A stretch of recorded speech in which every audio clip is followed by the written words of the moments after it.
আমরার উদ্দেশ্য একটাই, আমাদের ইদানিং লক্ষ্য করা হচ্ছে দুর্গাপুর ইউনিয়নের ৮ নং ওয়ার্ডে ইদানিং মাদক অতিরিক্ত বৃদ্ধি পাওয়া যাইতেছে, এরকম খবর হতে পাইতেছি। এবং আমার হুঁশিয়ার থাকবে একটাই, আমাদের নেতা কাইসার কামাল মহোদয় জিরো টলারেন্স মাদকের বিরুদ্ধে ঘোষণা করছেন। আমরাও চাই আমরা ২ নং দুর্গাপুর ইউনিয়নের ৮ নং ওয়ার্ড জিরো টলারেন্স মাদকের বিরুদ্ধে অ্যাকশন।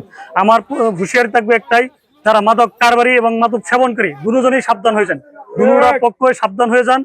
আমরা যাতে আপনাদের বিরুদ্ধে অ্যাকশন নিয়ে না নিতে হয়, আপনারা আগে থেকেই ভালো হয়ে যান। যদি না হন তাহলে আমরা এই সমাজ থেকে, এলাকা থেকে বিতাড়িত করবো আপনাদেরকে। আপনাদের অত্যাচারে, আপনাদের কারণে আমাদের সন্তান সন্ততিরা খারাপ হয়ে যাইতেছে দিন দিন। ইফটিজিং, চিন্তায়, রাজধানী বা চুরি, এই কারেন্টের মোটর চুরি, টিউবওয়েল চুরি, এমনকি ট্রান্সফরমার চুরি সহ গরু চুরি, বিভিন্ন ধরনের এলাকায় চুরি দুর্নীতি হচ্ছে। এমনকি রাত্রেবেলা অনেক সময় দেখা গেছে আমাদের এলাকাটা কারেন্টেরও প্রবলেম, বিদ্যুৎ থাকে না প্রায় সময়, যার কারণে এই চুরি চিন্তাই গুলা বা মাদকের আখড়া বেশি হইতেছে।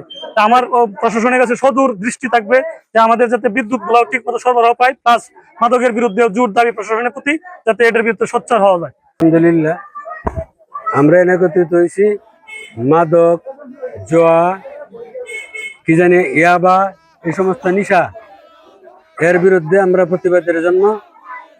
আমাদের সমাজে কিছু শোনা যায় বিভিন্ন ছেলেরা এই সমস্ত সাথে সম্পৃক্ত হওয়ার কারণে চুরি ডাকাতি, মা বাবার সাথে অন্যায় অবিচার, মুরব্বীদের সাথে অন্যায়, মুরব্বীদের কথা না মানা, বিভিন্ন দুর্নীতি কাজের মধ্যে জড়িত হয়ে যাইতেছে। এই জন্য আমরা নিজেরাও চেষ্টা করতেছি, প্রশাসনের কাছে আমরা এটা দাবি জানাইতেছি যেন আমরা প্রশাসন আমাদেরকে সহযোগিতা করে, আমরাও প্রশাসনকে সহযোগিতা করব। আমাদের এই যুবক সমাজ যেন আমরা খারাপ কাজ থেকে আমরা বাঁচাইতে পারি, এই জন্য আমরা চেষ্টা করতেছি, সকলের সহযোগিতা চাইতেছি। আসলে আমাদের যুব সমাজ, আমাদের ২ নং দুর্গাপুর ৮ নং ওয়ার্ডের চারিয়ামাসকান্দা গ্রামের আমাদের সকল মুরব্বীরা সহ যুব সমাজ সহ প্রত্যেকে মিলে আমরা আজকে একত্রিত হয়েছি জুয়া মাদক এর বিরুদ্ধে, যাতে জুয়া এবং মাদক বিরুদ্ধে হয়ে আমাদের সমাজটা সুন্দরভাবে সুশৃঙ্খলভাবে চলে এবং সমাজ থেকে মাদক হারিয়ে যায়।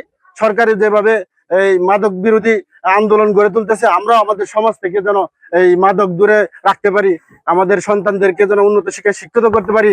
স্কুলের ছেলেরা, মাদ্রাসার মেয়েরা, মাদ্রাসার ছেলেরা প্রত্যেকের যেন নিরাপদভাবে শিক্ষায় শিক্ষিত হইতে পারে। এই জন্য আমরা আজকে এই মাদকের বিরুদ্ধে, এই জোয়ার বিরুদ্ধে আমরা আন্দোলন গড়ে তুলেছি, মানববন্ধন। যে সন্তানগুলো মাদকে জড়িত, এই সন্তানগুলো টাকার অভাবে চুরি করে, অন্যের ঘরে চুরি করে, এভাবে প্রত্যেকটা বাপ মায় অতিষ্ঠ হয়ে গেছে। প্রতিষ্ঠিত হওয়ার কারণে আমাদের সামাজিক যারা মুরব্বী আছে, হুজুর আছে, প্রতিনিয়তই তাদের কাছে আবদার করে আমাদের সন্তানগুলোকে একটু হেফাজত করেন, একটু তাদেরকে নসিহত করেন, তারা যেন এই মাদক থেকে দূরে থাকে। এভাবে পরিবাররা অতিষ্ঠ হয়ে গেছে। এই জন্য আমরা তাদের বিরুদ্ধে অ্যাকশন নেওয়ার জন্য একত্রিত হয়েছি। মাদকের বিরুদ্ধে